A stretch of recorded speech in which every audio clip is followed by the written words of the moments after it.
Hi, this is Kerby Anderson. Each day we take on the tough issues and provide a biblical perspective to them. The topics we cover are wide-ranging: apologetics, theology, prophecy, creation and evolution, intelligent design, marriage, family, child-rearing, the millennial generation, friends and society, politics, economics, business, religious liberty, the Constitution, public policy, foreign policy, military policy, tensions in the Middle East, abortion, homosexuality, pornography, sexual ethics, media, technology, history, and America's godly heritage. We talk about anything that affects your faith, your family, or your freedom. So don't go anywhere, because Point of View starts right now.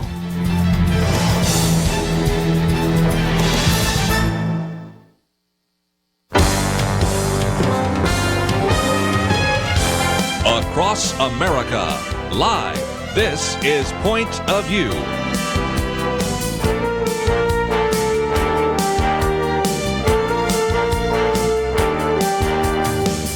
And now, Kerby Anderson. Let me begin by a question, and that is, what do you think is the greatest challenge that is facing us today? Now, the president's been pretty clear about that. In the State of the Union address, he said, no challenge poses a greater threat to future generations than climate change. Said that at the State of the Union address. Recently, when he was speaking in front of the Coast Guard at their commencement, said climate change constitutes a serious threat to global security and imminent risk to our national security. Well, all of that has certainly been on the agenda, if you will, and something we've talked about before, but we also recognize that the Pope Francis, is going to be issuing his environmental manifesto. It will be published just in a few days. June 8th, I think, is the date I'm seeing, and it's about 6 months ahead of an international conference that's going to be taking place on climate change in Paris, Texas. Now, this will be what is called a papal encyclical. That's a letter sent by the Pope to all Roman Catholic bishops. And I suspect that as we begin to understand some of the comments he's made in the past, that it will be critical of capitalism. It will be critical of consumerism, which I understand that one. And it will probably talk about the need for us to radically change our economy in order to deal with this issue of climate change. So we thought that this, if indeed is being called the greatest threat that we face in a generation, is worthy of conversation in this first hour today. And there is an open letter that has been sent to the Pope, and we're going to be talking about that. And we have actually posted some of this information by our good friend, Dr. Jay Richards, who holds a PhD in philosophy and theology from Princeton Theological Seminary. He's the executive editor of The Stream. We had John Schmierich in studio just recently. He's also an assistant professor of the School of Business and Economics at the Catholic University of America. He has, of course, also been a senior fellow at the Discovery Institute. I can think of all sorts of different books we've talked about with him. The Privileged Planet, for example, which relates to the issue of astronomy. Also, of course, Money, Greed, and God, which got into some of the economic issues. And, of course, he's been in studio with us, as has James Robison. We've talked about books like Indivisible and Infiltrated. So, Jay Richards, thank you for joining us today here on Point of View. Great to be with you, Kerby. Well, again, I think it is important for our listeners, whether they're Catholic or not, to really get into this issue of climate change. But because you're with the Stream, you've written a very good article. We've posted it on our website, and it goes into some detail. An open letter to Pope Francis on climate change. Explain the significance of these encyclicals and the possible impact that the Pope's letter might have on not only Catholics but others in terms of this issue of climate change.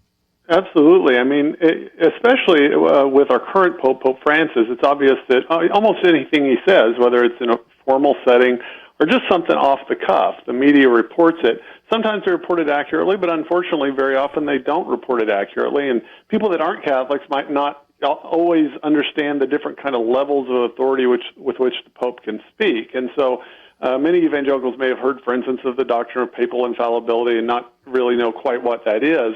I think it's important for everyone to understand, whether they're Catholic or not, that the Pope, in no sense, even in official Catholic teaching, is infallible in any particular thing he says. There are different things in Catholic theology. some of which are more authoritative than others. Many of the things you hear about what Pope Francis said ends up being some casual comment that he makes on a press conference on an airplane or something like that, and they're very often misinterpreted. In contrast, an encyclical is sort of the most official letter that the Pope can issue. So he can do pastoral letters, he can give addresses to committees and in conferences. An encyclical is a document that's more well thought out and more well considered, and so they tend to take a long time to write. The famous encyclical by John Paul II, for instance, in 1991, Centesimus Annus, is an important document talking about the end of communism and the evil of communism and actually affirming the market economy. It's different from a casual thing that Pope John Paul II might have said, speaking at a conference. In the same way, the thing that we're anticipating now from Pope Francis is an encyclical, not just on climate change, but really on environmental stewardship, more broadly speaking. And the official word is that it's going to come out June 18th. So here we've got, I think, a couple of weeks still to go. There was a lot of speculation about whether it was going to be delayed. In fact, it has been delayed already. We've been hearing about this encyclical for months. I've been following it. A lot of us have been following the sort of machinations that go on behind the scenes as something like that this get developed. But the truth of the matter is, at the moment, we don't know exactly what the encyclical will say. I think it's going to be more carefully considered than a lot of the stuff we've been hearing.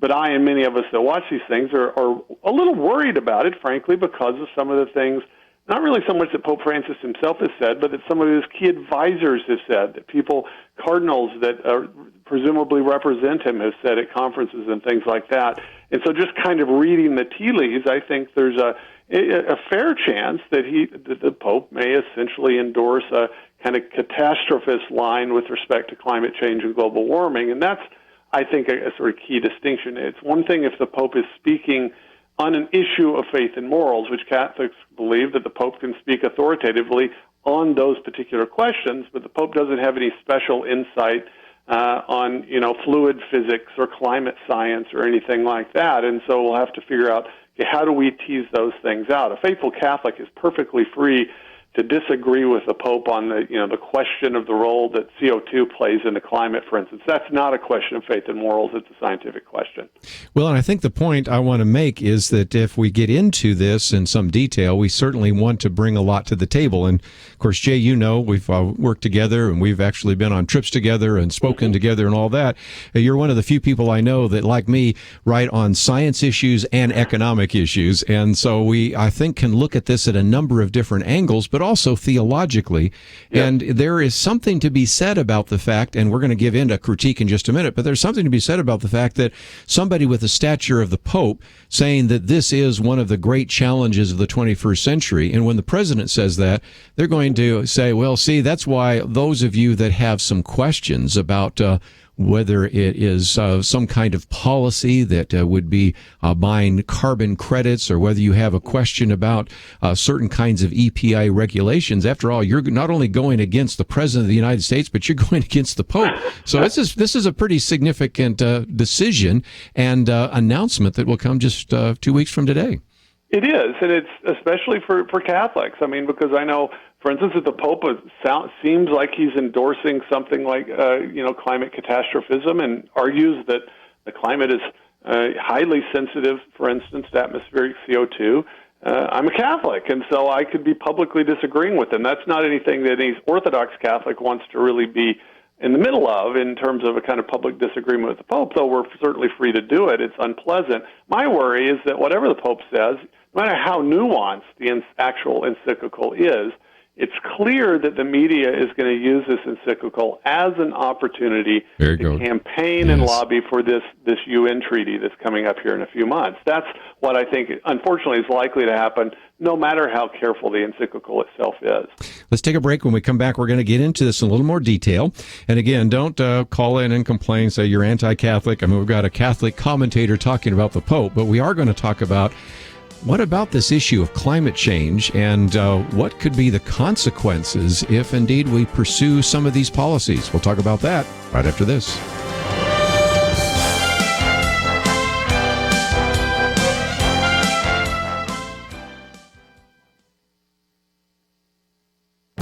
The Point of View commentary with Kerby Anderson.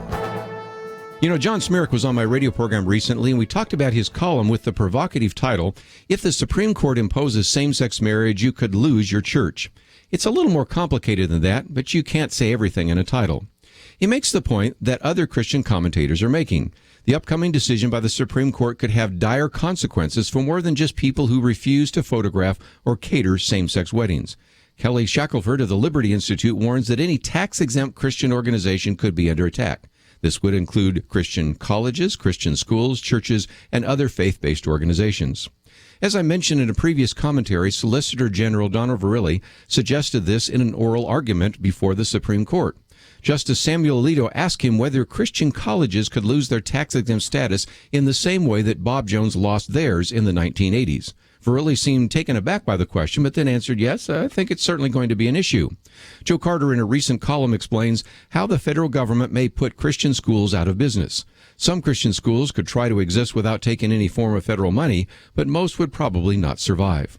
John Smirek makes the similar point about churches. The administration has already tried to force churches and Christian organizations to provide abortifacients for their employees. He says attacking their tax-exempt status over biblical sexual ethics is peanuts next to that. He believes that many churches will likely cave in order to keep the doors open.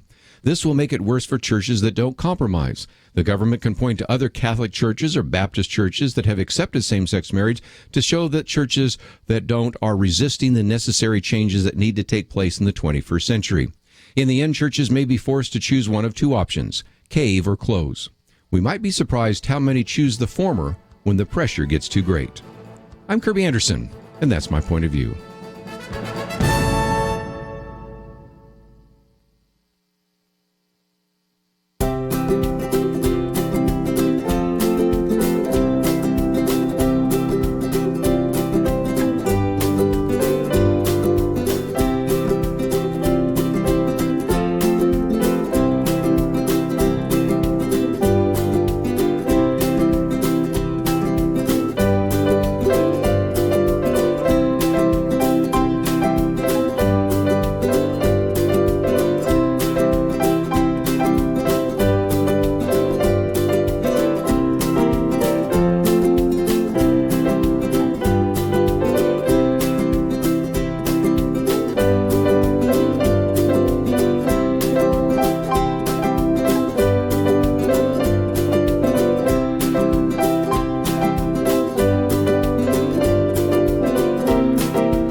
You're listening to Point of View, your listener-supported source for truth. Talking today about climate change, and if you'd like to join our conversation at any point, 1-800-351-1212. Dr. Jay Richards with us, executive editor of The Stream. Let me again encourage you to go there. John Smirek was with us in studio just the other day. We have a couple of his commentaries by Jay Richards. One, open letter to Pope Francis on climate change. The one came out yesterday, Republican candidates who go wobbly on marriage deserve to lose. We'll get to that a little bit later, but lots to talk about today. And Jay, let me come to you for just a few minutes to maybe all upon your scientific background for just a minute.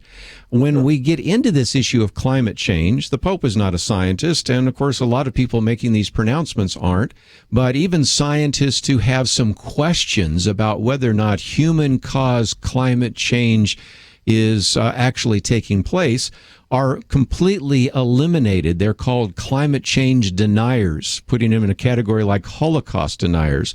I'm a little concerned about that because science isn't a place where we eliminate views unless we have good scientific evidence for it. And when you have individuals with good credentials in whether it's climatology, meteorology, or some other scientific specialty, having some questions about this issue of climate change, just from a scientific point of view, I think it's worth to step back and pause, don't you think?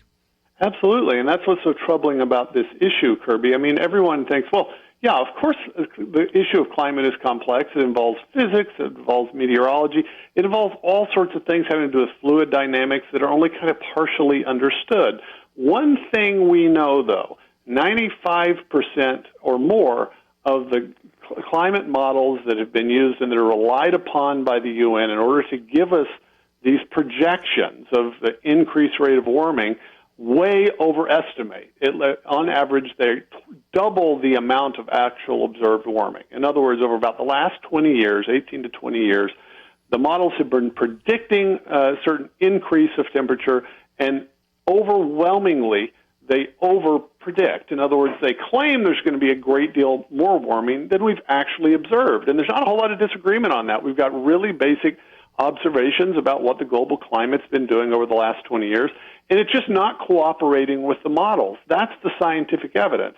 It's generally agreed upon. There's 250 theories about why this is, but the one thing that's clear is that if we want to look at the scientific evidence, as opposed to the speculative models, it's just simply not doing what we were told it was supposed to be doing. And so, if anything, it's the last moment when we want to start making these global pronouncements about the certitude of climate change. What we actually want to know is how sensitive the climate actually is to increases in carbon dioxide. That's a serious a scientific question. I don't claim that I know or that anyone knows for sure. What we do know is that it's almost certainly the case that the climate is nowhere near as sensitive as was being claimed, and there's really no evidence at the moment to think that the types of increases in CO2 that we're putting in the atmosphere are going to lead to anything catastrophic. And that's, I think, the key point. The fact that this recent conference on April 28th that was held in Rome, sort of under the Vatican auspices, completely excluded scientists and other academics that wanted to point that out was one of the most troubling things for me. If you look at a similar conference that was held a few years ago back in 2007 under Vatican auspices, it was diverse. There were scientists and scholars kind of across the map, and I think that's how those kinds of things ought to be. To then have a conference here right before an encyclical comes out in Rome, essentially advising the Pope, who's about to write an encyclical on this subject, it's deeply problematic and it's troubling because, of course, the Pope is going to rely on his scientific advisors when he decides what to say. And so that's why a lot of us are talking about this encyclical, even though it hasn't come out yet. Well, certainly. And again, for the popular culture, most people, if they have really had a chance to watch even just one movie, it would probably be Al Gore's film, An Inconvenient Truth. I mean, after all, it won an Academy Award. And so, if you're really going to go and get some of the facts, that's where you get the facts, right? Well, in the film, for example, he talked about the fact that 9 of the 10 hottest years in the United States occurred in 1995 or later. But then as people went back and said, well, wait a minute, let's look at the facts here. Canadian mathematician, for example, Stephen McIntyre said, well, no, let's look at the NASA data and everything. And he actually said the hottest year actually was 1934. And if you look at the 15 hottest years in America, they're spread over 7 decades. Well, you wouldn't know that if all you saw was that film. And that film is still being shown in public schools around the country. It's certainly probably had a greater influence than anything else. And so it's kind of important to get the right facts on the table before you start making policy pronouncements or before you begin to publish papal encyclicals, don't you think? Absolutely. I mean, if an encyclical is going to bear on a scientific question, then I think it's imperative that it get clear on these things. This is why I'm worried, because, of course, the inconvenient truth, even the New York Times has had to do special reports explaining that there are scientific inaccuracies in that. What's troubling is that people like the Honduran Cardinal Oscar Maradiaga, other cardinals that are advisors to Pope Francis, who are not themselves scientists, nevertheless, the things they tend to say about this subject are frankly about the quality of the things that Al Gore says on this subject. They're just simply not credible. They tend to be talking points.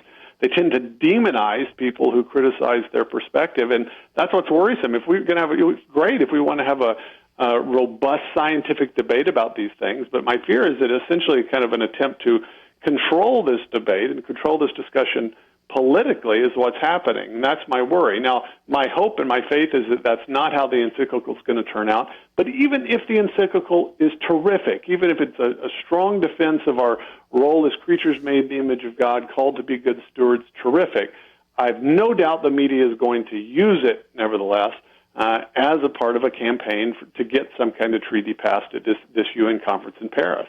And again, we've talked a little bit about the science. Let's move to politics, because again, that was one of your degrees and one of mine as well.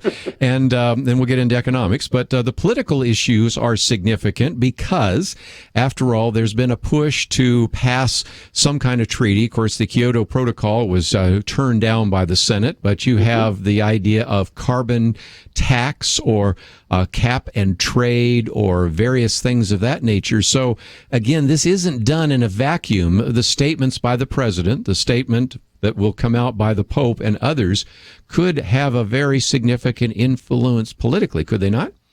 Absolutely, and frankly, I think, Kerby, that's what this is about. Because if you look at public opinion polls, most people think, okay, climate change, there's something to that, and maybe humans have something to do with it. But it's inevitably now this year, in fact, it's at the dead bottom of Americans and general sort of voters' political interest. People just aren't worried about this. I've looked around. If you're graduating from high school this year, you have not experienced an increase in the global temperature. It's been basically the same, flat for 18 years. So people aren't afraid of this. The political will is not all that strong, and I honestly think, frankly, the transnational elites that would love to give over power over the global economy to the UN are realizing, well, this may be one of our last chances to do that. So they're really hoping to get some kind of treaty that would, the purpose inevitably is to give political bureaucrats in the UN control over the economy. That's always the solution to these problems. Nothing that they propose, even if you accepted the strongest catastrophist line on climate change, nothing that's politically feasible is ever going to get passed. We're not going to be able to get India and China to suddenly quit using coal. And so the only thing this can really ultimately be about is frankly giving the UN and maybe some bureaucrats at the EU a little more political power over the economy. We're going to take a break, and when we come back, we'll talk about some of the economic issues as well, because there are consequences to some of the more draconian policy pronouncements there. And as, of course, Jay Richard just pointed out, I mean, the goal here already in China is to produce and actually build about 2,000 plus more coal plants by 2030. So that is not going to change anytime soon. But what about the economic consequences? If indeed you do a cost-benefit analysis, and economists at the Copenhagen Consensus did that, how does that rate in terms of how much bang you get for your buck?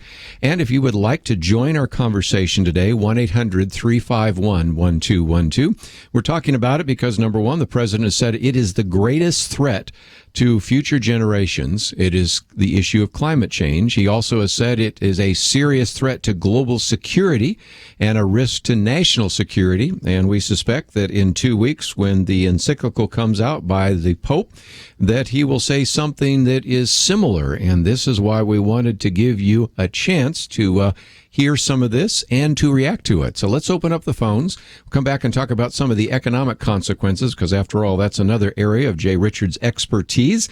And we will give you that chance to join the conversation. 1-800-351-1212. If you go to our website today, we have the article by Dr. Jay Richards, an open letter to Pope Francis that summarizes some of that. We also have a link to stream.org, which is a place I would really encourage you to go to find some great articles, very well-written articles. And, of course, if you'd like to join the conversation, we'll have an open line here, 1-800-351-1212. We'll be back with more right after this.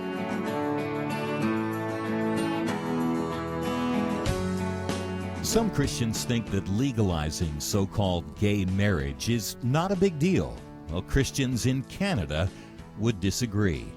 Evangelical professionals have found themselves being denied work because they refuse to violate the Bible and support homosexuality. When school starts this September in Canada, a mandatory new sex education curriculum will be taught, telling children starting in the 3rd grade that gender is fluid and boys can decide to be girls or vice versa. As one believer wrote, Christians are increasingly being seen as public enemies.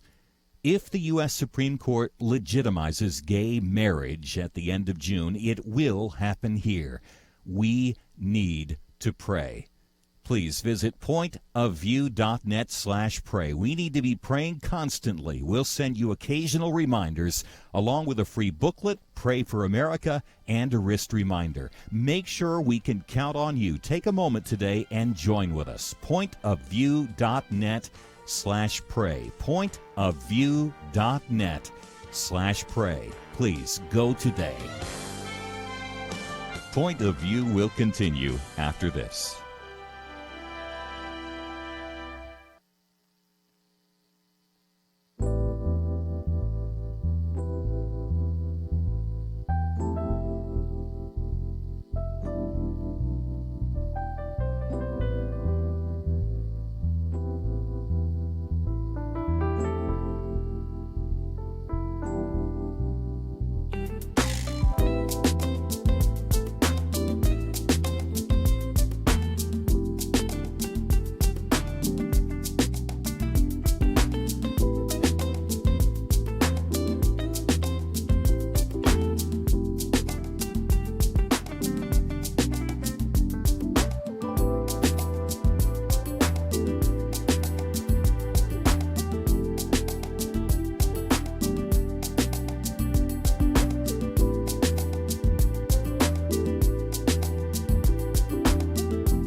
You are listening to Point of View. The opinions expressed on Point of View do not necessarily reflect the views of the management or staff of this station. And now, here again, is Kerby Anderson. Talking about climate change. If you'd like to join our conversation, 1-800-351-1212. Talking about it for a couple of reasons. First of all, the president has said it's the greatest threat to generations, and also has even said it's a serious threat to global security. 2 weeks from today, the Pope will issue his manifesto, and we will see what it actually says on June 18th. We're kind of speculating here, but also using this as an opportunity to maybe educate you about an issue that is going to be in the news, even if it is not rated by many voters as very high on how they will choose a candidate. Jay Richards with us, and again, he's the executive editor of The Stream, a professor at Catholic University of America. We've talked about some of the theological issues. Certainly, we've talked about some of the scientific issues as well as the political ones. Just before we take some phone calls, Jay, let's, if we can, get into the economic issues. Let's imagine that Hillary Clinton becomes the next president, says we need to really push forward on this, so we'll make Al Gore the Secretary of Energy. He convinces Congress to pass some of these kinds of regulations. The EPA is turned loose.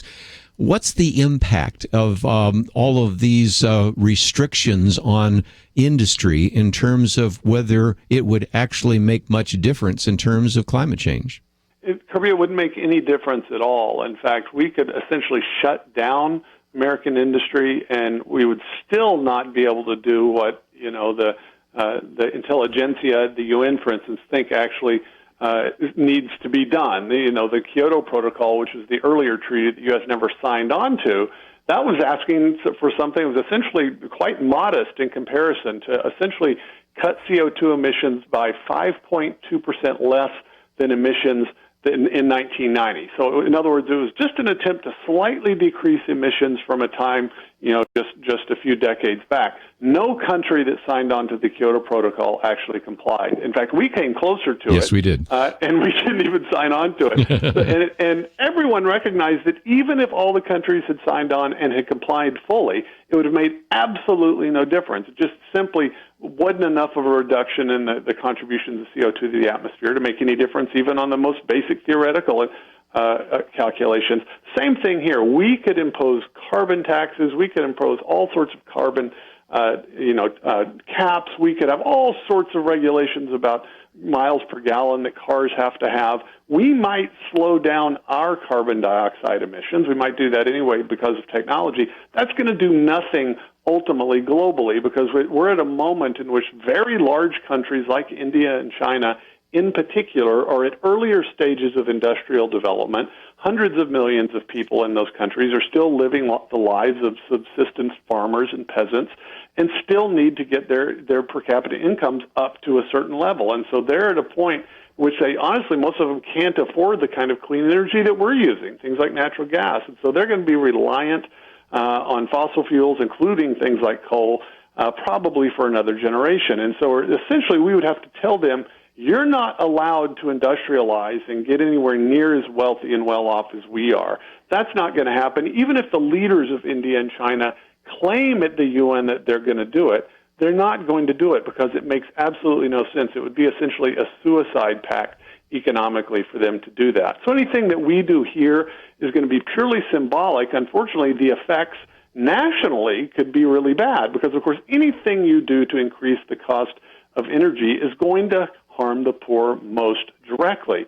Bill Gates, he spends a fraction of his income on things that are involved in the sort of consumption of energy. But if you're in the lower income brackets, the cost of energy is a big deal. Gasoline goes up 50% or fuel oil goes up 50 or 100%. That can just devastate you economically. And so when people say, well, the climate issue is absolutely crucial for poverty and for the poor, I say absolutely. And climate policy and energy policy is crucial for the poor because any bad decisions we make to artificially increase the cost of energy is going to hurt the poor most of all. Very well said. Calvin Beisner's been on the program talking about that as well. But let's take some phone calls. There's much more we could put on the table, but I want to hear some of your comments. So we'll head out to Nevada first. Joe, you have the floor. Yes. For your guest there's more and more scientists from academia that are coming on board and doing their own research, and they're also coming to the conclusion that this is really, if I can't use another word, a big farce, that it is not caused by the human race. And it's something that this planet has gone through many times over the millennia.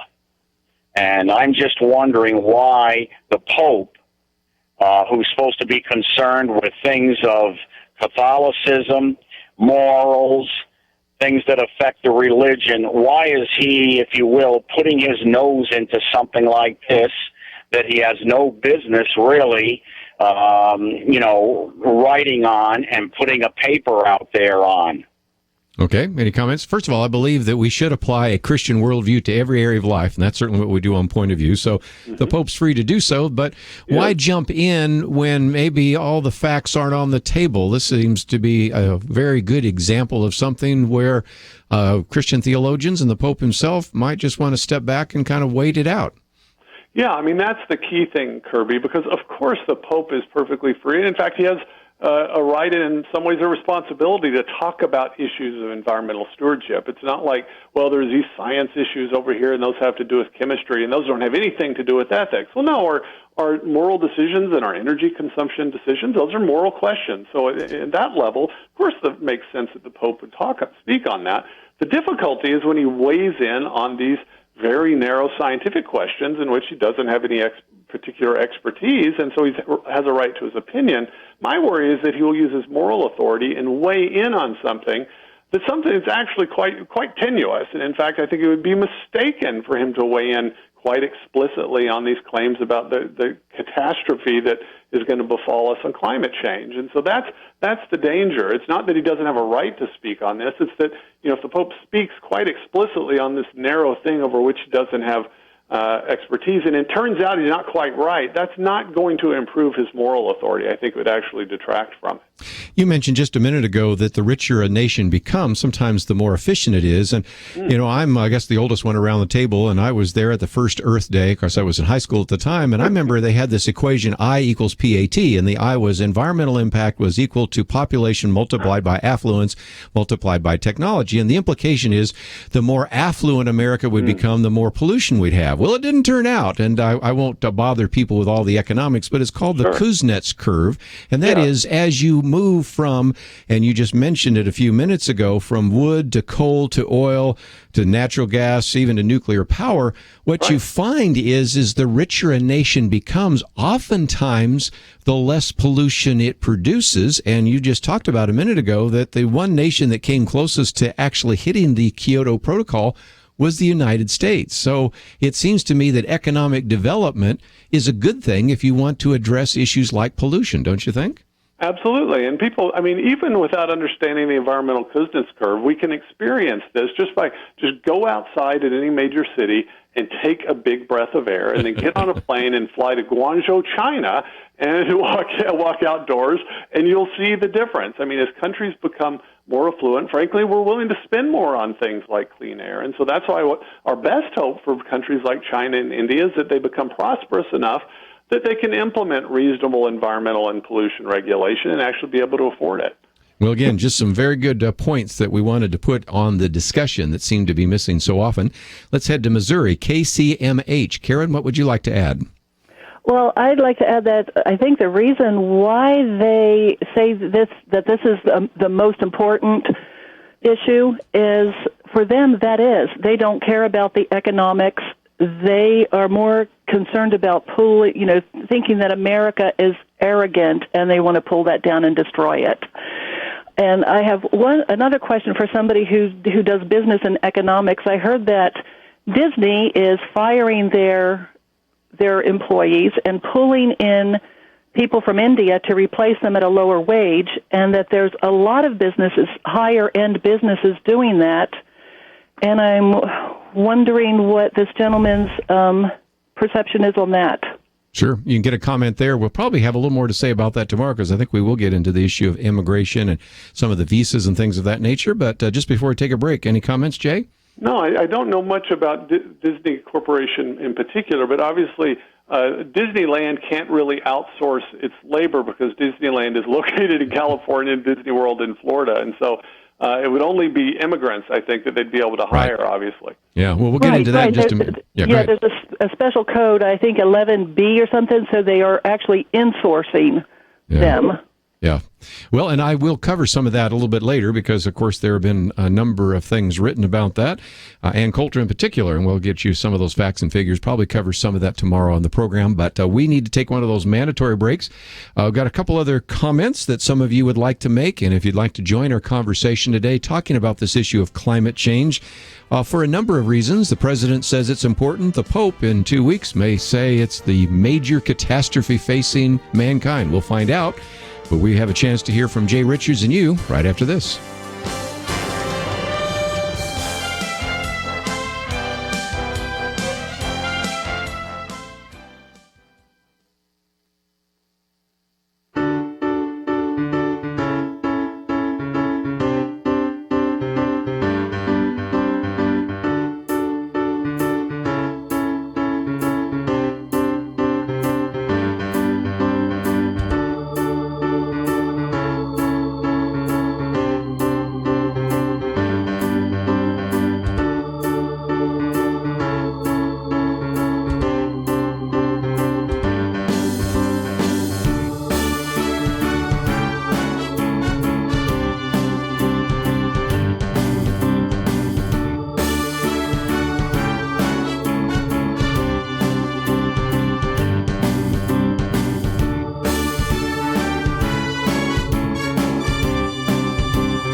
Now, back to Point of View, your listener-supported source for truth. Dr. Jay Richards with us for a few more minutes as we've talked about his open letter to Pope Francis on climate change. We might have time to get also to his most recent post, Republican candidates who go wobbly on marriage deserve to lose. Let's go out to Arizona at the moment. Paul, what would you like to add to the conversation?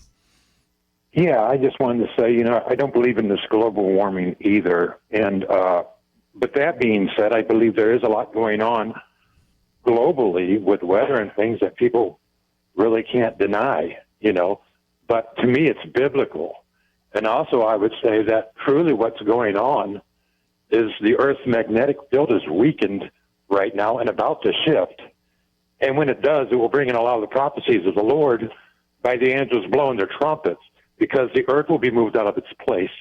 And as this occurs, I believe the fallen ones will arrive at the same time, Satan coming as Christ, and will bring the earth together in peace and harmony and unite all the world together as far as the governments and religions, and bring about the great apostasy that the Bible speaks of. Well, again, we've talked about this in prophecy. We'll probably cover more of that in a future program. But if you'd like to join us, 1-800-351-1212. There are some questions that people have, I think, Jay, about how to respond, especially if in the next couple of weeks this comes out, and whether it's in a Catholic church or a Protestant church or in the media, some of these statements are made. And it seems to me that I know there at the stream, you're going to try to cover some of this so that it's an opportunity for you to then maybe give a perspective that people aren't getting right now from the so-called mainstream media.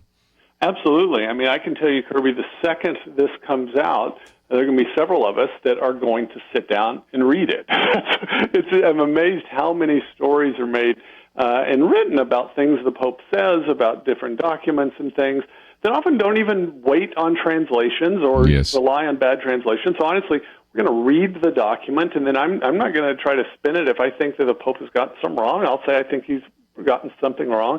I don't think the Pope is going to, for instance, talk about human population control or act like humans are the problem. You're not going to get that from a Pope. And so that's, even if he weighs in more strongly on the kind of catastrophist line than I think is warranted, I'm absolutely confident that he'll defend human life, that he will separate the idea of environmental stewardship from these ideas of population control, which are just fundamentally anti-Christian. And even though I tend to think the evidence strongly shows that CO2 is not a kind of catastrophe, that whatever kind of human contributions to the climate are, they tend to be quite minor. Nevertheless, I think faithful Christians are free to disagree on this question. It's not directly a theological point to say how sensitive the climate is to CO2.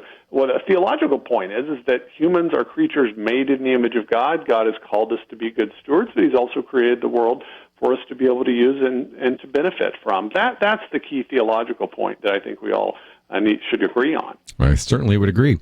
Let's go to KNLB. Carol, thank you for joining us today. Yes, well, what my point was that he just answered sort of most all what I was talking about.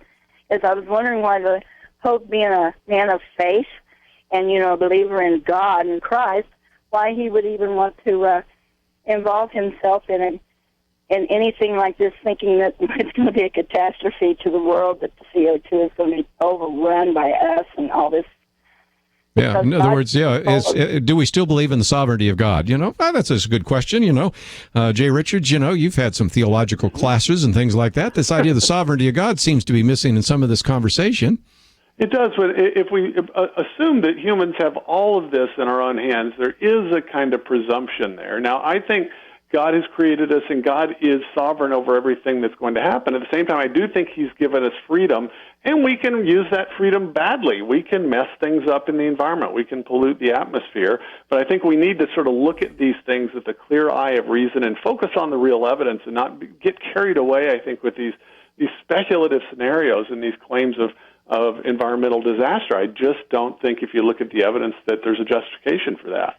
Well, I could take some more phone calls, but I don't want to do that because I want to talk about your piece, Republican Candidates Who Go Wobbly on Marriage Deserve to Lose. One of the things, Jay, we've been encouraging people to do is pray for America. We have the Pray for America campaign. We're really watching what is going to happen from the Supreme Court by the end of the month, and that is certainly a concern. Of course, we'll be watching for this papal encyclical and all sorts of other things. Of course, even at the end of the month is the whole issue of the Iranian treaty. But there's one more, and that is we're in the midst of a campaign. And I love what you say. We've got some of these candidates that are being told that, well, maybe you can be a little more overt about your concerns about same-sex marriage when you're on CBN, but you maybe need to really pull back when you're on MSNBC, or maybe you need to have evolved in your view about same-sex marriage. And your headline says it all.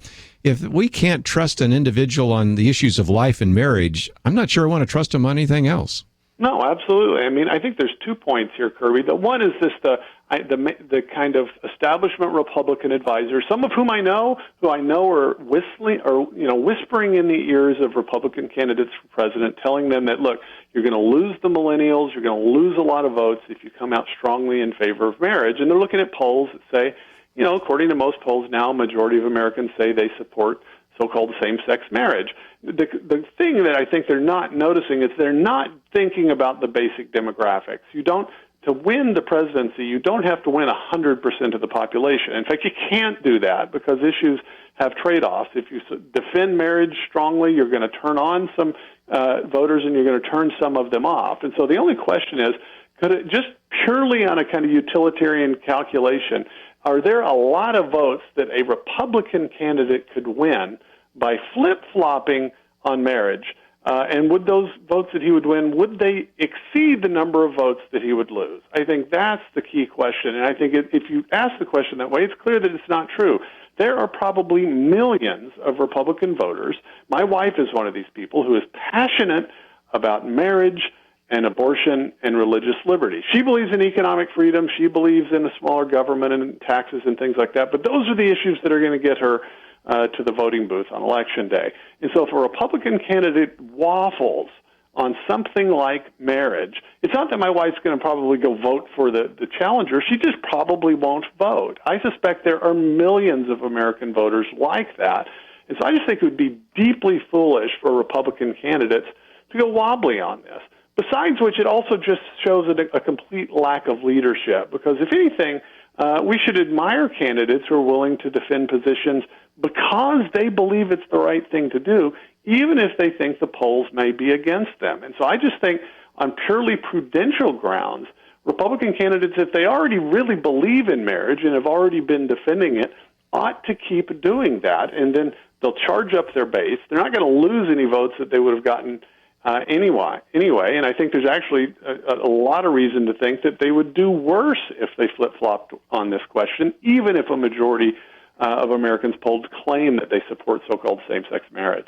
Well, again, you can find some of the articles. We've posted the one from the stream, An Open Letter to Pope Francis on Climate Change, the one that just came out, Republican Candidates Who Go Wobbly on Marriage Deserve to Lose. And of course, those are just two of many by Jay Richards. And of course, we've had John Smirk in studio, and we've posted some of his. So I would encourage you to go to the stream. You're going to find some great resources. We have a link there so that you can follow that. And of course, we're talking today with an individual who is the executive editor of that, stream.org. And Jay Richards, always appreciate having you on the program. Let's do it again, especially after the Pope issues his encyclical.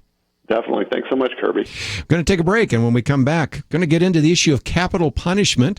The state of Nebraska has said, no more executions, and there are more and more people starting to say, well, what about this issue of capital punishment? So we're going to have a time to look at that in some detail. I'm going to be quoting from a column by George Will and also material I've written about. And then, of course, we'll open up the phones again to give you a chance to weigh in with your comments.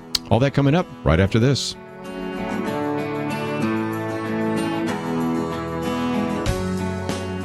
Monday, June 29th. That is likely the day the U.S. Supreme Court will release its ruling on whether the Constitution allegedly supports same-sex marriage. How much have you prayed asking God to intervene? The oral arguments made it clear if the court rules in favor of overturning thousands of years of history, it puts a set of crosshairs on every Christian school and ministry, every church, and every Christian, because if the Constitution allegedly supports it, every biblical Christian is forced to be an outlaw. Again, I ask, how much have you prayed? Now, I realize you can pray without joining our Pray for America campaign, but have you? Honestly now, have you prayed? We can all use reminders. Let us give you one from time to time. Take a minute or so right now and sign up at pointofview.net/pray. We'll send you a free Pray for America booklet and a wrist reminder pointing you to spend time in prayer for the nation. Pointofview.net/pray. Pointofview.net/pray. Point of View will continue after this.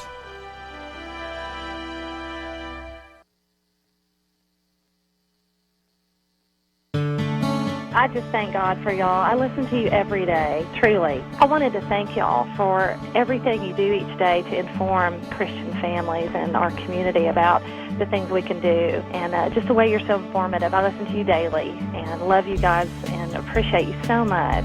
God bless you, Kerby, for keeping this show so on track and for the decades of wonderful help to this nation that Point of View has been. We're all big fans of your work, and we pray that God will just prosper it.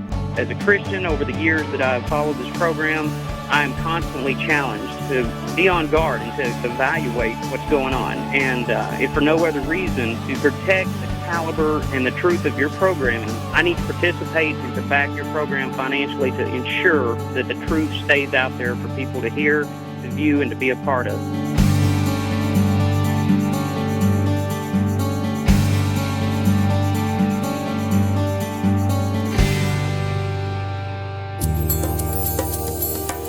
This is Point of View Radio.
Hi, this is Kerby Anderson. Each day we take on the tough issues and provide a biblical perspective to them. The topics we cover are wide-ranging.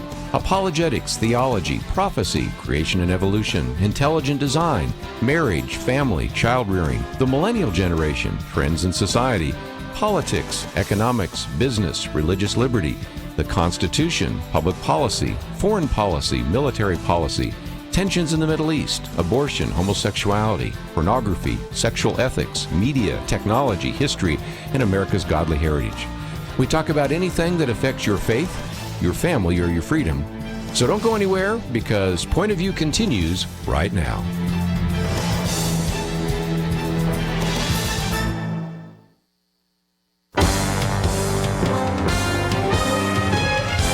Across America, live. This is Point of View.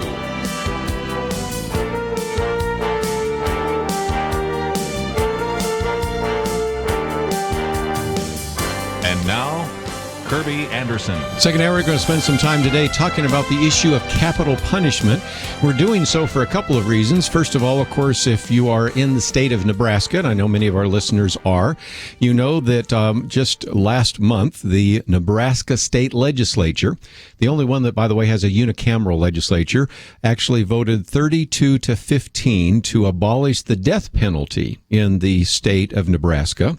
And then the announcement from the governor, Pete Ricketts, was that he would veto it, which he did do, but then the legislature came back and voted 30-19 to override the governor's veto, thereby basically ending capital punishment in the state.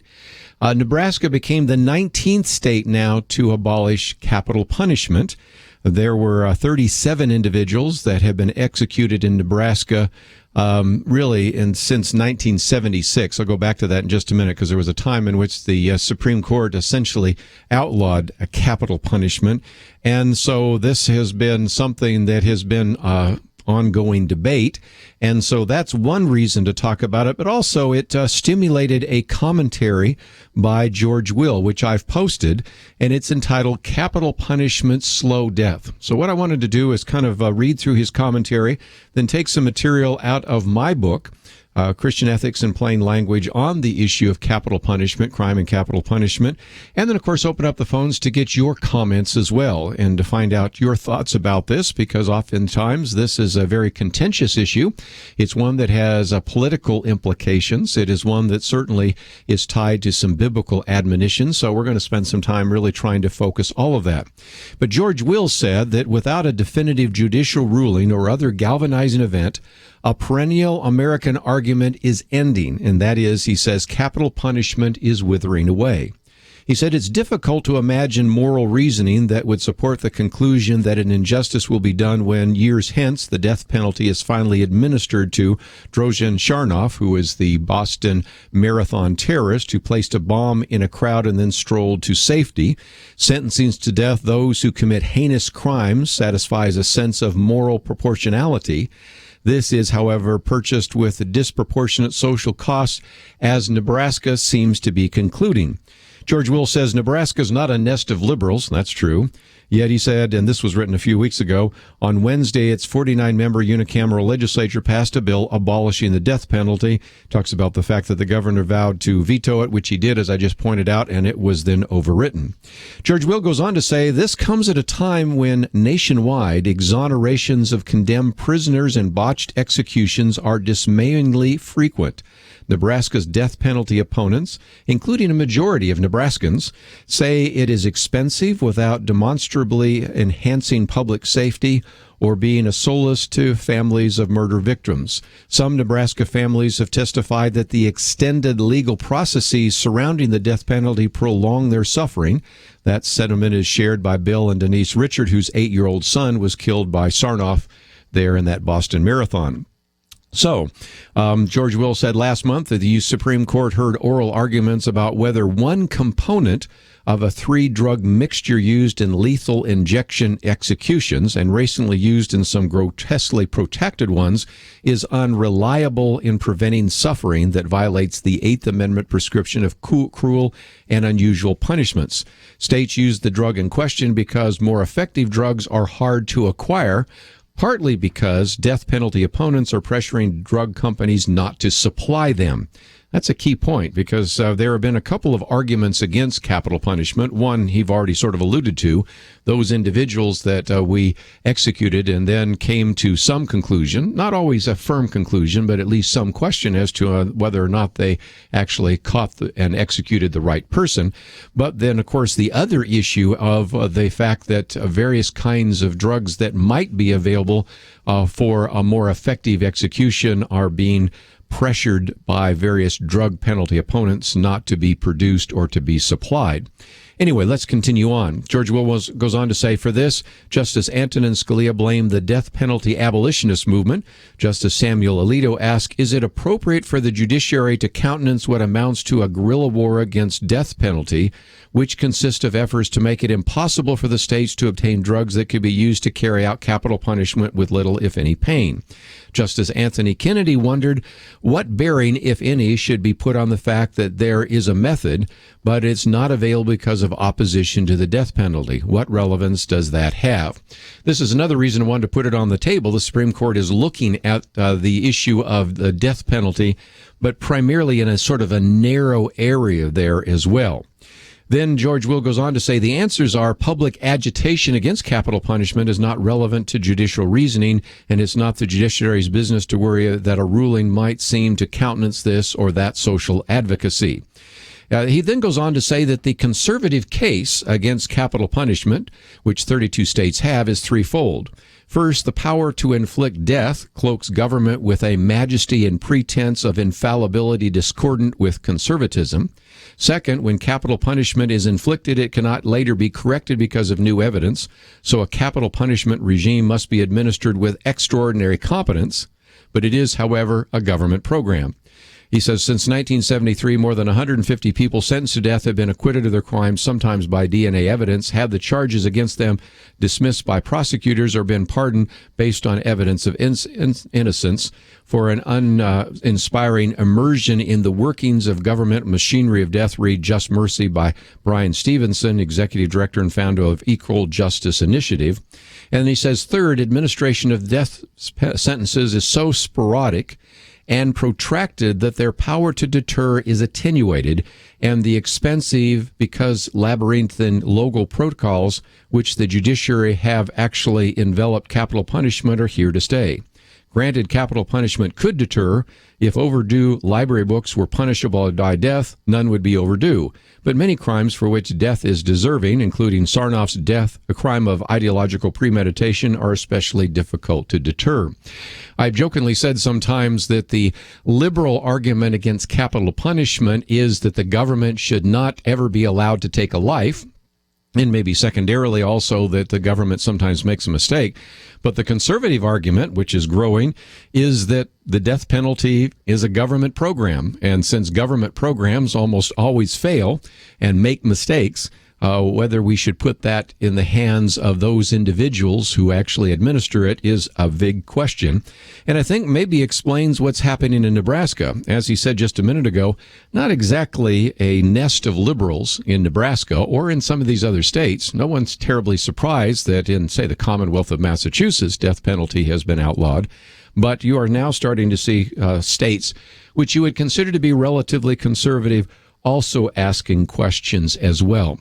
So we're going to take a break. When we come back, already I see at least one phone call. We'll take some others if you'd like to join us, 1-800-351-1212. But I do want to spend, as we go through the hour, a little bit of discussion of what does the Old Testament and the New Testament say about this? What about the issue of deterrence, which George Will raised? What about the issue of discrimination? About the obvious issue about mistakes that have been made, and see if we can kind of work our way through, obviously, a very controversial issue, but certainly one that is front and center because of the decision by Nebraska, because of the case before the Supreme Court, and because of the column by George Will. We have information about it on our website. We'll take some phone calls at 1-800-351-1212.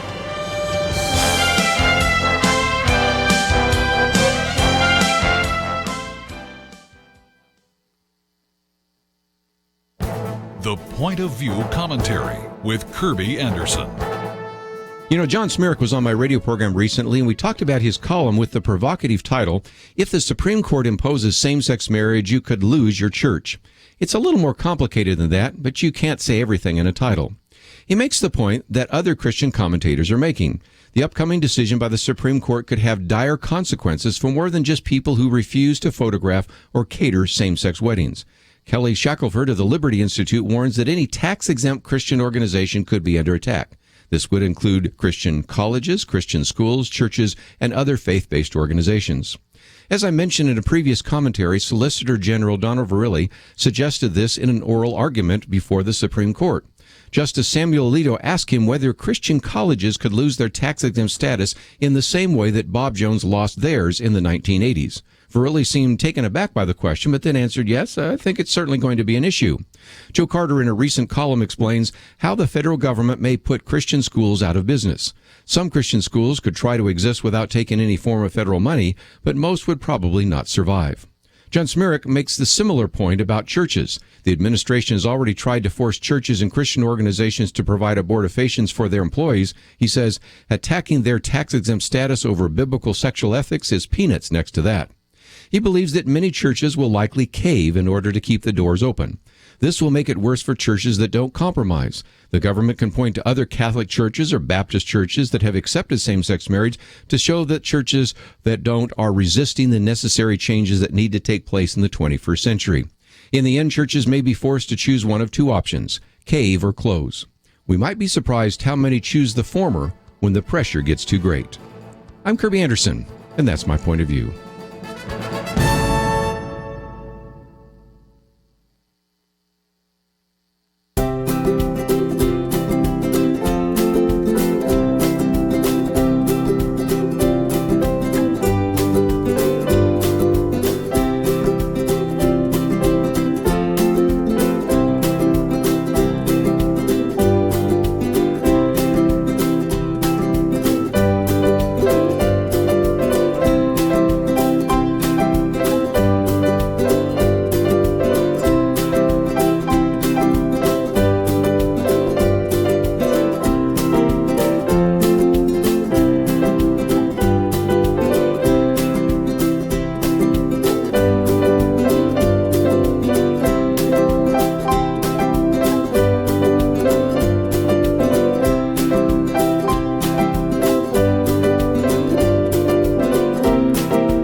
You're listening to Point of View, your listener-supported source for truth. If you'd like to join our conversation today as we talk about capital punishment, because we now have 19 different states that have abolished it. Of course, we've already pointed out there are 32 states that still have it. I'd love to get your comments, 1-800-351-1212.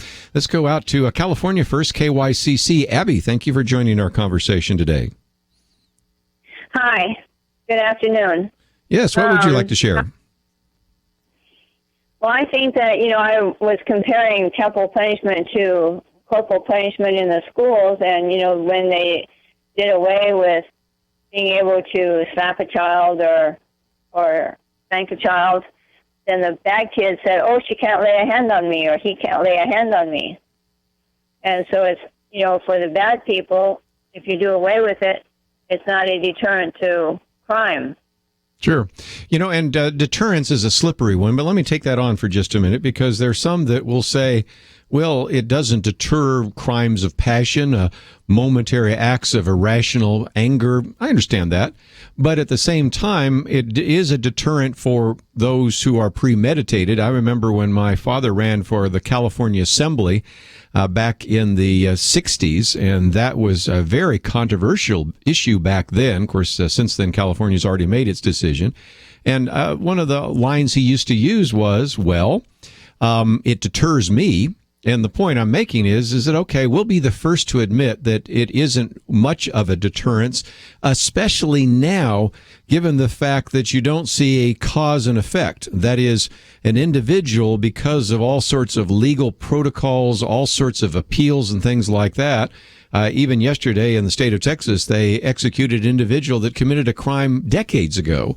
So I will be the first to admit that it isn't a perfect deterrent, But let's get back to this issue of deterrence. The examples you use, I think, are a good one. If I'm a kid and I know that I'm not going to be spanked, then that is different than knowing my behavior is going to lead to corporal punishment. It's a jump, obviously, from spanking a kid in school to taking a person's life, but I think the principle of deterrence is there, and deterrence works some of the time, but not all of the time. But just the fact that it doesn't work all the time doesn't mean that we shouldn't consider it. So, Abby, I appreciate you starting the conversation off with us. Any other comments you'd like to make? There was another comment. They act like when they're trying to do away with it as if they're killing 10% of the population, which I barely think is barely 0.1% per year. I mean, I'm not quite sure how many people are in California, but there's a lot. It's not even, I'm sure we have maybe billions in California, and it's not like we're killing 1 billion out of 99 billion per year. Right. I mean, the only state where there's even a bit of a percent in terms of executions would be the state of Texas. Certainly not California, certainly not Massachusetts, certainly many of the states that where we have listeners today listening. But, I remember a quote from Hyman Barshay years ago. He said, "The death penalty is a warning, just like a lighthouse throwing its beams out to the sea. We hear about shipwrecks, but we do not hear about the ships the lighthouse guides safely on its way. We do not have proof of the number of ships it saves, but we do not tear the lighthouse down." Well, at least the voters and certainly the legislators in Nebraska said, no, I think it's time to tear the lighthouse down.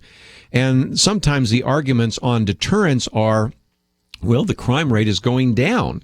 And the crime rate has been going down when we've had more and more states no longer have the death penalty. Well, those are kind of correlations that may or may not necessarily go together. But any serious research that has been done, and I think of some of the work by Dr. Isaac Ehrlich at the University of Chicago and others, finds a fractional impact. But we don't have to get into all the statistical variations and analysis other than recognize it's certainly a deterrent for a lot of people. And the deterrence needs to be understood that, yes, death penalty doesn't necessarily deter an individual who at a moment of irrationality acts out or a crime of passion. But it certainly is a deterrent, and more states have decided that it isn't, and for many other reasons have simply rejected it. If you'd like to join us, 1-800-351-1212. Just before I take some more phone calls, and just before our break, let me at least work our way through a couple of the biblical principles here. And that is, first of all, we have to recognize that if we want to be honest, in the Old Testament, God sometimes took life. We can see that in the flood of Noah in Genesis 6 through 8. Sodom and Gomorrah, Genesis 18 and 19. We certainly have that with Moses, of course, in Exodus 11, the killing of the firstborn Egyptian sons, of course, killing of the Egyptian army in the Red Sea in Exodus 14. You can have the punishment at Kadesh Barnea in Numbers 13, and the rebellion of Korah, Numbers 16, and others.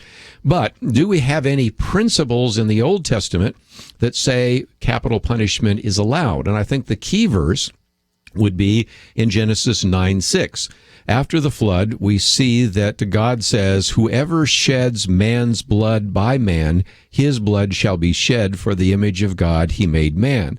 The implication is because human life is so valuable, because human beings are created in the image of God, if you take a life, then your life shall be required. Now, that's known oftentimes as the lex talionis, a life for a life.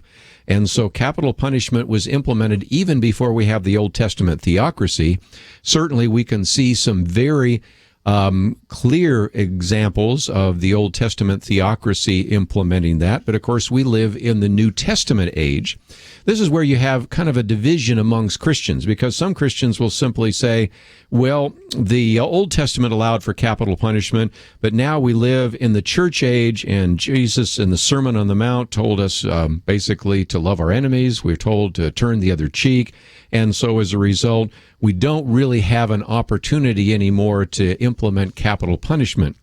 My quick response to that, and again, we'll have a chance to get into this a little bit more after the break, is if you go back and look at Romans 13, Obviously, the Sermon on the Mount relates to how individuals interact with others. We're not to be engaged in taking vengeance because God says, vengeance is mine, says the Lord.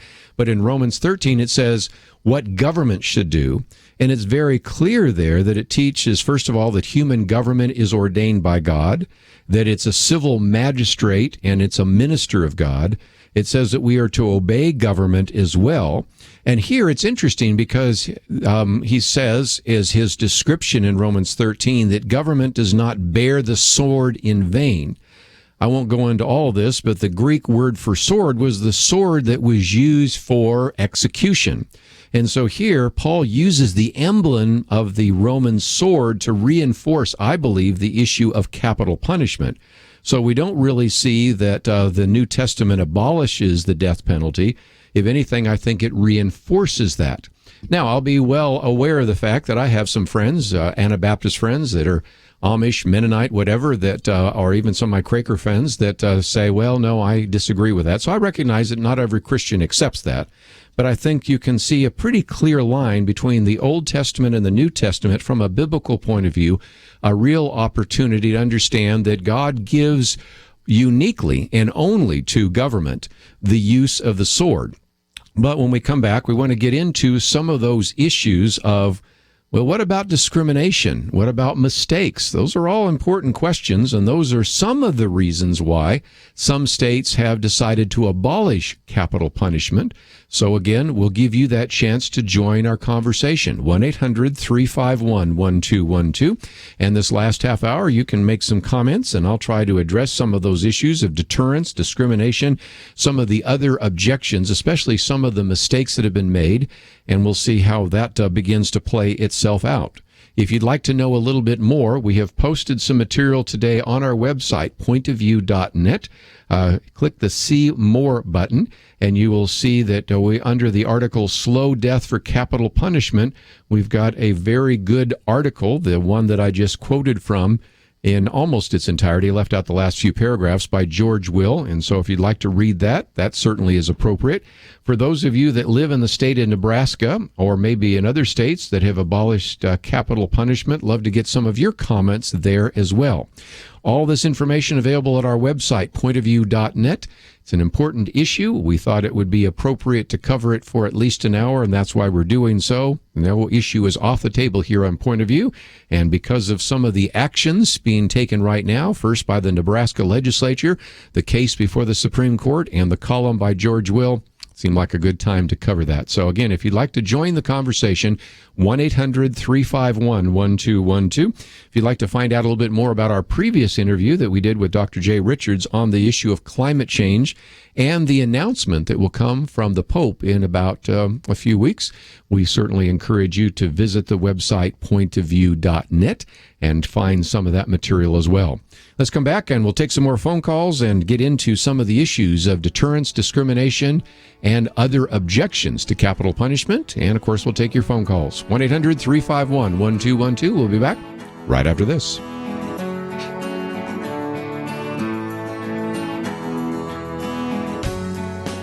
If you are like me, and like most people, I guess, I bet you have a bunch of ways to remind yourself of things. We have alarm clocks to help us get up on time, reminders on our calendars, in our computers and tablets and smartphones, reminders about meetings, reminders to pick up the kids, to pray for the country, to make sure you don't miss your anniversary or special birthdays. Wait a minute. Do you get reminders to pray for America? Or maybe you don't think the country needs God's intervention. No, I know that's not it. We set up reminders for so many things, but be honest, do you ever find that time for prayer gets crowded out by all of those other very important things? I know you're busy, and that's why I want you to do one simple thing. Visit pointofview.net/pray. Sign up. We'll send you a free booklet titled Pray for America. You'll get occasional updates on important issues to pray for, a little wrist reminder, all designed to urge you into the Father's presence to pray His mercy on America. Pointofview.net/pray. Pointofview.net/pray. Point of View will continue after this.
are listening to Point of View. The opinions expressed on Point of View do not necessarily reflect the views of the management or staff of this station. And now, here again is Kerby Anderson. Final half hour, if you'd like to join our conversation, 1-800-351-1212. Capital punishment on the table because of the decision recently by the Nebraska legislature to ban capital punishment, the column by George Will, and, of course, a case before the Supreme Court. So let's go to Missouri, KNEO. George, thank you for joining us today. Hey, how are you doing? Very good. What are your comments? We'd love to hear them. Well, I'm not exactly sure where I stand on the whole issue of capital punishment. I haven't really put enough research or thought into it to come to a logical conclusion on it. But one thing that strikes me is a lot of the people that want to abolish capital punishment are the same ones that support abortion. So, yes. I mean, it's almost like they're saying that the life of an innocent baby is worth less than that of a murderer. And I don't know, I just can't wrap my head around that. I think you're that's what sort of got me thinking about it as well. I mean, I remember being born in Berkeley, kind of growing up around a more liberal environment. That started striking me. Now, I grew up before abortion was legal, but it was sort of semi-legal in some places, and I thought that was kind of interesting. You have, of course, the Catholic Church that sometimes has said, well, abortion is wrong and capital punishment is wrong, and we can get into that in just a minute, but I think the point you're making is the most bizarre one of all, is I have no problem at all aborting a child inside the womb, even in the third trimester, and yet I have great moral angst and anxiety about putting to death an individual that was a serial killer, a murderer, or a terrorist. And that dichotomy really is what started me thinking about this issue in a little deeper way. Right. I mean, and I can see where if it boils down to the sanctity of life, sure, but you should respect the sanctity of life across the board, not just for convenience sake. So again, if you'd like to join our conversation, 1-800-351-1212. George, thanks for starting us off here. That opens up a line if you'd like to join us, 1-800-351-1212. And we'll get a couple more calls here in just a minute. But let me put a few more things on the table. One of the arguments that is oftentimes used against capital punishment is the possibility of discrimination. Now, if you look at those individuals who have been put to death, we are really talking about more whites than blacks. But in this current cultural environment, you've heard a lot of people make the case, including one of the presidential candidates, Hillary Clinton, and many others, that we have a much higher percentage of African Americans in prison than we do Anglo-Americans. Now, again, just because the statistics are different doesn't necessarily mean discrimination. I mean, we have a much higher percentage of Anglos in hockey right now playing the Stanley Cup than we do have, say, African-Americans playing tonight for the championship of the NBA. And the difference is in ratios don't necessarily mean discrimination. They might. But so just looking at percentages alone is not helpful. But even if indeed we do believe that there is some problem with the criminal justice system, and that's kind of the argument George Will's making here, and others have made as well. If you are are able to hire, let's put it this way, a high-priced lawyer, and I'll use O.J. Simpson as an example. I think most of us would agree that he probably committed a murder but got away with it. You have a better chance of getting away with it than, say, an individual that is poor and has a public defender.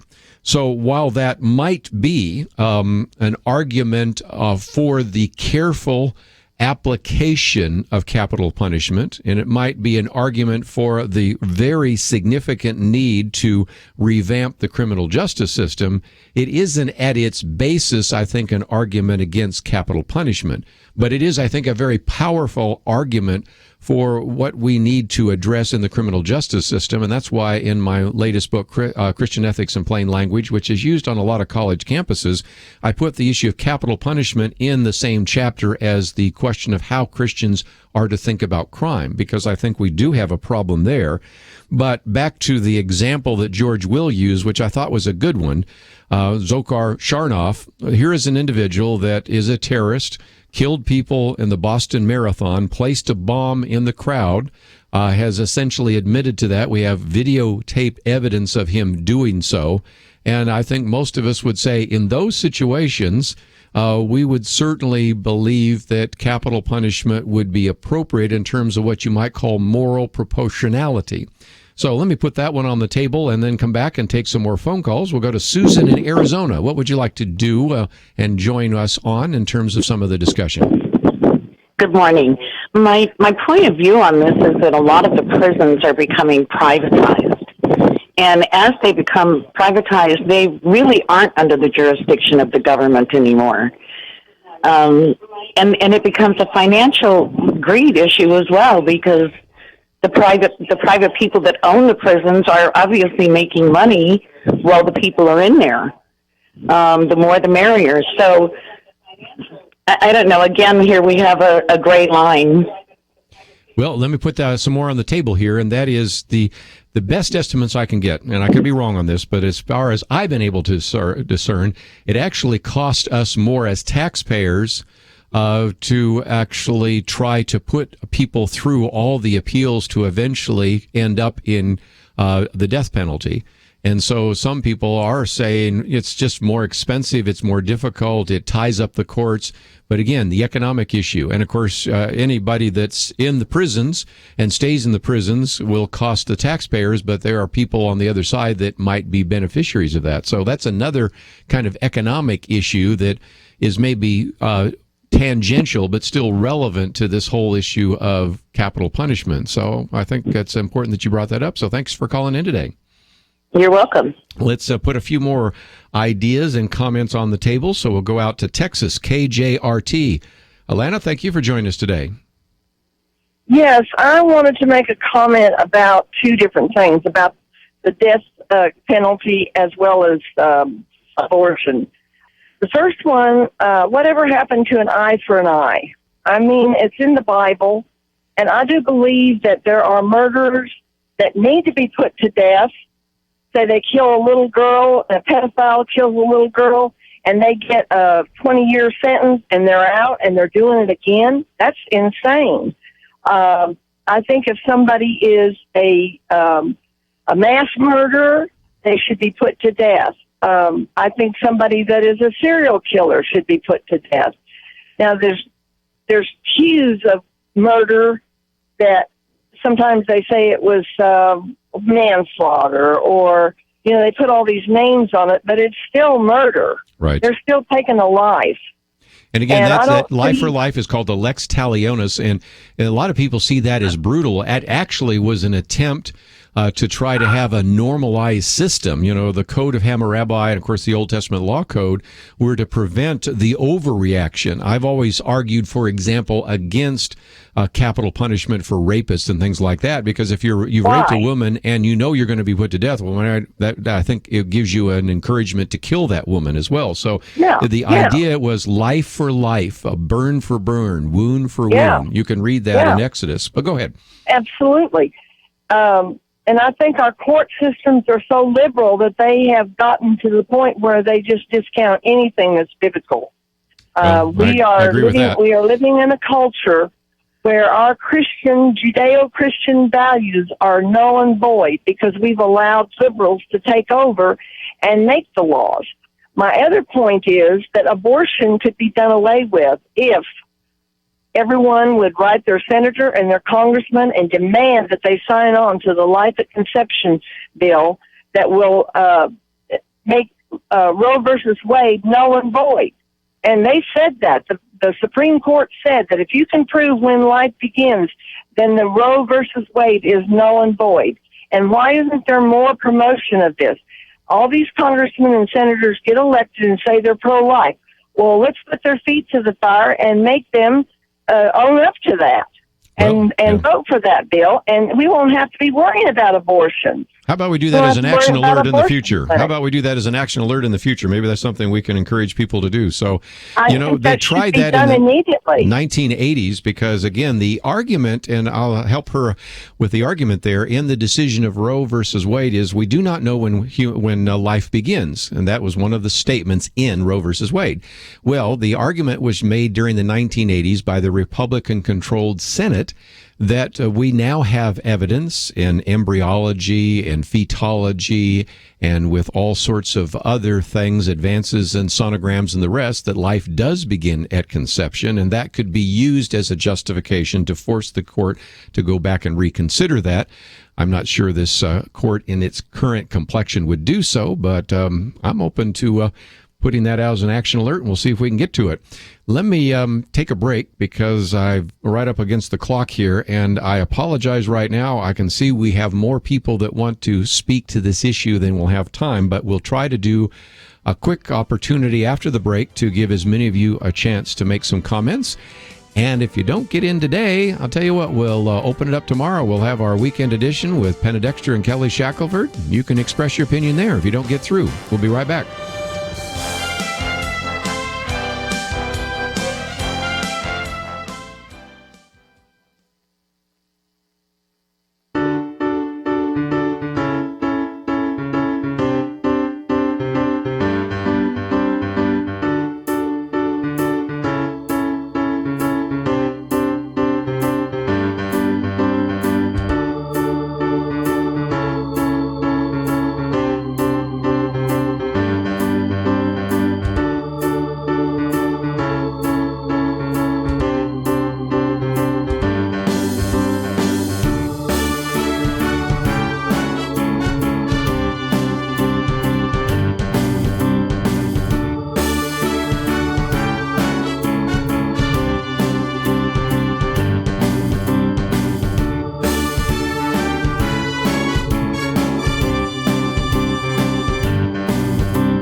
Now, back to Point of View, your listener-supported source for truth. Capital punishment, our topic, and if you'd like to join us, 1-800-351-1212. We'll try to go through as many phone calls as we can. Let's head out to Kentucky. Mike, what would you like to add to the conversation? Yes, I think that most of these people that are against this death penalty have never had a trauma in their life, and it's never been affected them. If one of these people ever gets out and gets one of their family members, I believe if you could keep track, I believe that their story would be different, and that's all I got to say. Well, I think it's a good point. And I remember years ago, Mayor Koch, who was the mayor of New York City, had heard about this one judge that was against any kind of severe punishment against criminals. And then one day in a press conference, they pointed out to Mayor Koch that this very liberal judge had been mugged, but said that even though he'd been mugged, he didn't change his views on the criminal justice system. And they said, Mayor Koch, what do you think about that? And he said, mug him again. And the point he was making is that sometimes people talk about this in the abstract, but when it affects them in reality, it changes their views rather dramatically. So, Mike, you're right on target in that. Let's go to Michigan this time. John, what would you like to add to the conversation today? Well, there's a couple things I'd like to add. One is that whether we have the death penalty or not, we're making a huge mistake, I think, by not having hard labor as a penalty for murder for life. And when the public sees that most people sentenced end up sitting in a cell to rot away for years and years while appeals take place, instead of being in a hard labor, I mean really hard labor kind of an environment where they're working all the time, that in itself says to people who might be prone to do murder that, well, all I'll have to do, is that. That's all I'll have to do. The military takes a little bit different approach to it in regard to that. Now, but the other thing, too, is that while hard labor doesn't need to be just breaking rocks, there can be many things that can be done that need to be done. They may not be able to be out in the public, like a chain gang, but there are many things that hard labor can be used with that kind of a criminal element to actually do things that need to be done by the state. Have you followed what's out in Arizona with, you got Joe Arpaio, and he's got a tent city, and he has them do, okay, go ahead. Exactly right.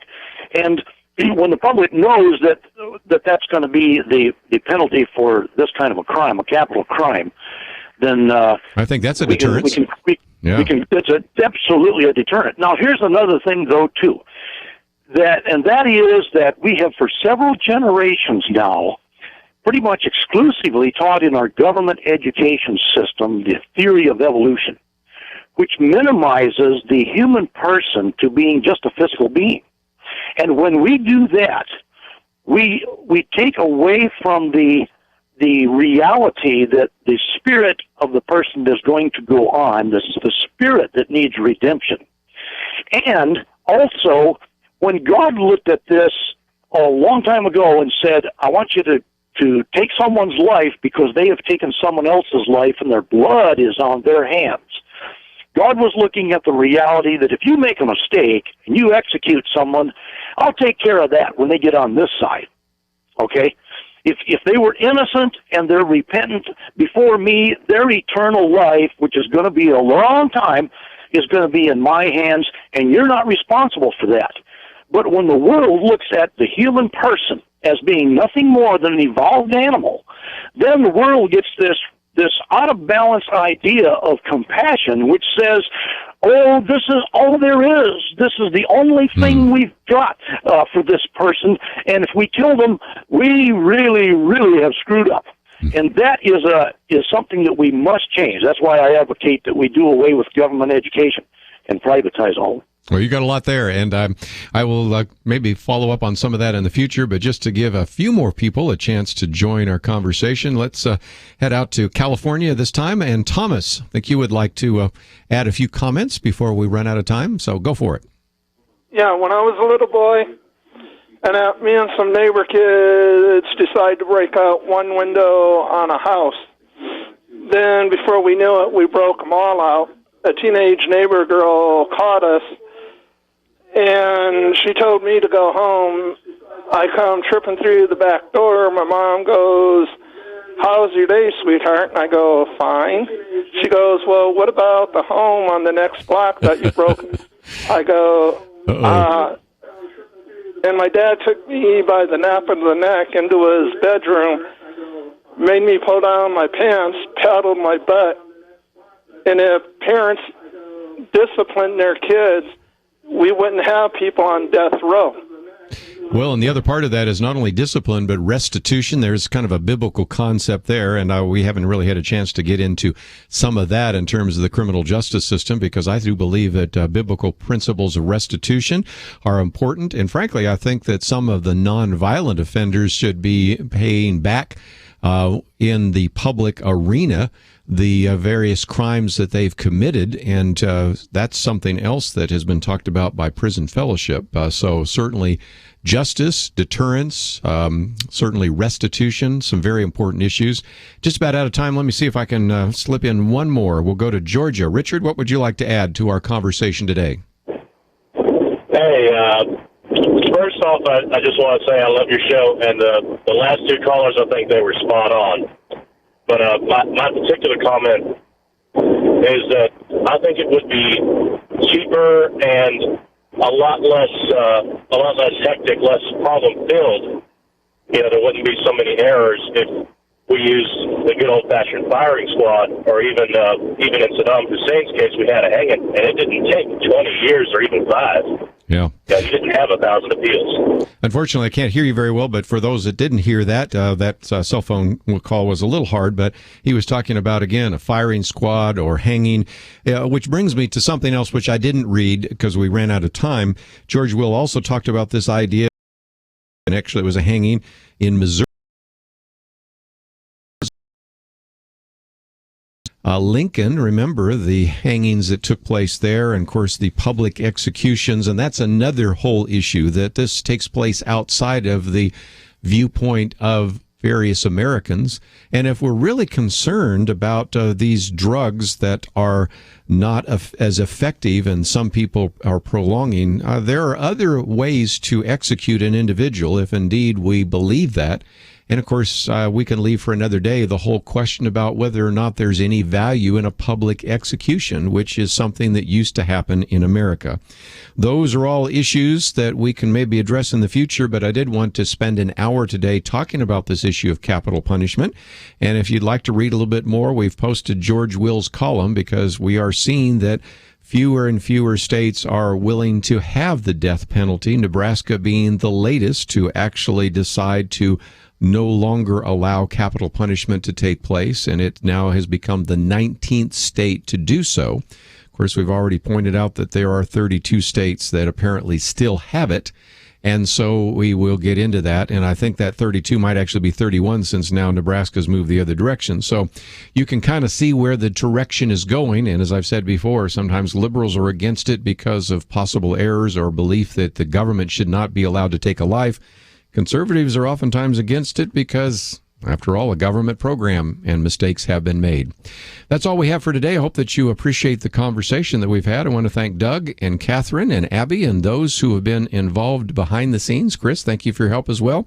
And if you would like to join the conversation, you can join it tomorrow, because we'll have our Friday weekend edition. That's all we have for today.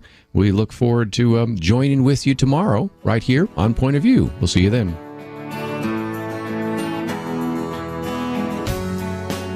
Monday, June 29th. That is likely the day the U.S. Supreme Court will release its ruling on whether the Constitution allegedly supports same-sex marriage. How much have you prayed asking God to intervene? The oral arguments made it clear, if the court rules in favor of overturning thousands of years of history, it puts a set of crosshairs on every Christian school and ministry, every church, and every Christian, because if the Constitution allegedly supports it, every biblical Christian is forced to be an outlaw. Again, I ask, how much have you prayed? Now, I realize you can pray without joining our Pray for America campaign, but have you? Honestly now, have you prayed? We can all use reminders. Let us give you one from time to time. Take a minute or so right now and sign up at pointofview.net/pray. We'll send you a free Pray for America booklet and a wrist reminder pointing you to spend time in prayer for the nation. Pointofview.net/pray. Pointofview.net/pray. Point of View is produced by Point of View Ministries.